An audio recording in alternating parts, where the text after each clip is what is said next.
Hey guys, welcome to Two Awesome Men minus one awesome man. The reason why the past like two or three reviews have just been me is because Marquez has been back in our hometown working quite a bit since it's summertime now. So just expect a few of these videos over the summer to just be me. I might put out some video essays. I'm not really sure how we're gonna do it, but hopefully we'll try to have as much of these videos with both of us in it. But for now. It's just going to be me. And if you're interested, go ahead and check out our podcast called The Awesome Padron Podcast, where we talk about movie news. We're on YouTube, iTunes, Spotify, and Google Play. And if you like this video, maybe consider subscribing and maybe liking this video as well.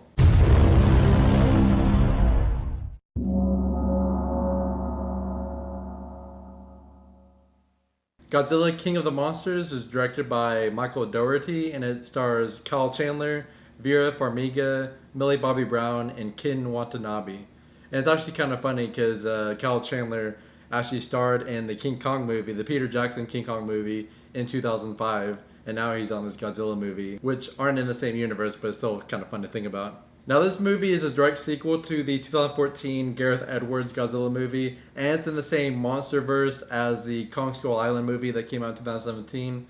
And I guess that's a kind of a good place to start because one of the main complaints that the 2014 Godzilla movie had was that they didn't show Godzilla enough, or that's how a lot of people felt.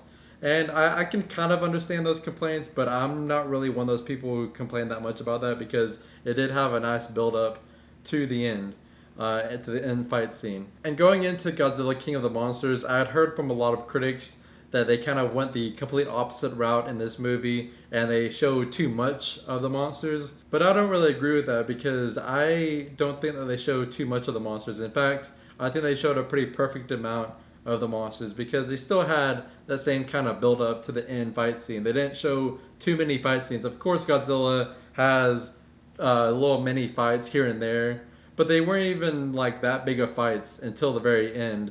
Especially considering the first movie was kind of an origin story for this Godzilla story. So you can expect that there wasn't going to be that much throughout the movie. But this movie is a sequel, and you're having all these popular, iconic Godzilla villains in the movie. So you're going to have to show them quite a bit. And the monster fight scenes are definitely the best parts of the movie because I grew up a huge Godzilla fan, and I don't really want to sound like a Godzilla fanboy. I did have some of the old Godzilla movies on VHS. I even had the King Kong vs. Godzilla movie on VHS, and I watched that over and over again, and I played some of the video games. So I wasn't like the hugest Godzilla fan, but this movie really made me feel nostalgic.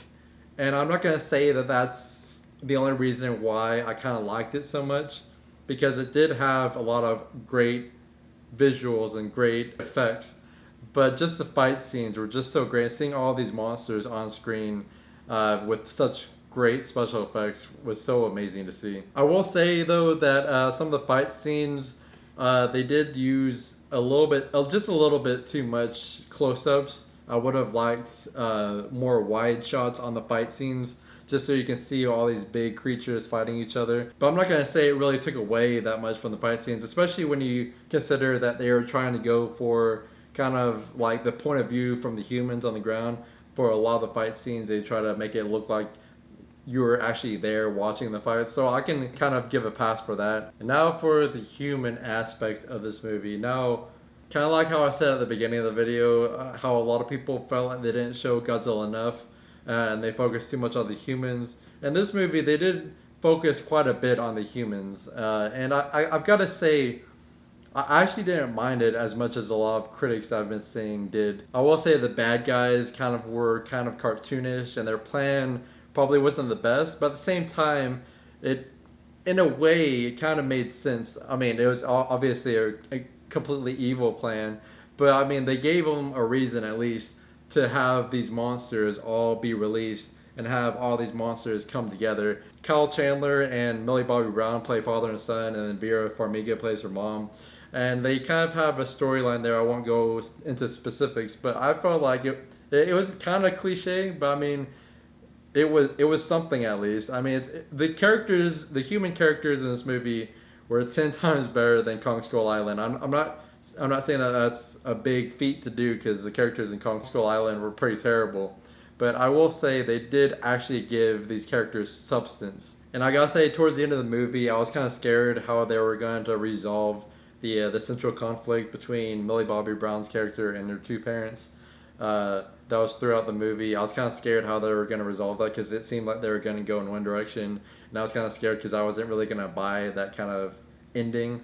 But they went a different route, and I was actually kind of glad for that. And I was actually really glad they went with that different route. And I do want to bring up that the acting was one of the strongest points of the human aspects of the movie. You've got a lot of really strong actors in this movie, and even the comedic actors were pretty great. And just overall, it just added to the fun of the movie. I'm glad that the human aspect was actually interesting and didn't just take away from the momentum of the movie. But I will say there were times with the human scenes where it did drag a little bit, and I will take off a little bit for that. But overall, the human aspect was pretty interesting to me and kept the story going. And I didn't feel like it was forced. I didn't feel like they were just there just to be there. I felt like they actually had a purpose and they actually had a reason for what they were doing. And I really enjoyed that part. So guys, if you're like a big fan of Godzilla, or even if you're just a minor fan of Godzilla, I think you're still going to enjoy this movie.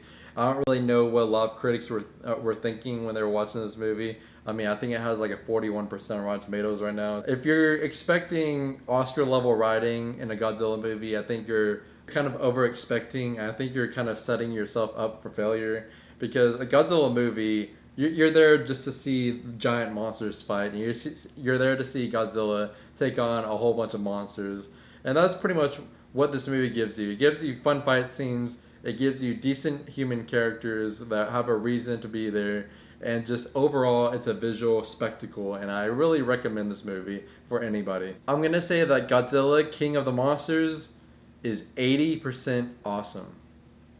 So guys, don't forget to like and subscribe, and go ahead and comment below and tell me what you thought of Godzilla King of the Monsters, and maybe rank the 3 movies that are in this universe. And don't forget to follow us on social media. We have Facebook, Instagram, and Twitter, all at 2AwesomeMen. Thanks so much for watching, and you will see us later.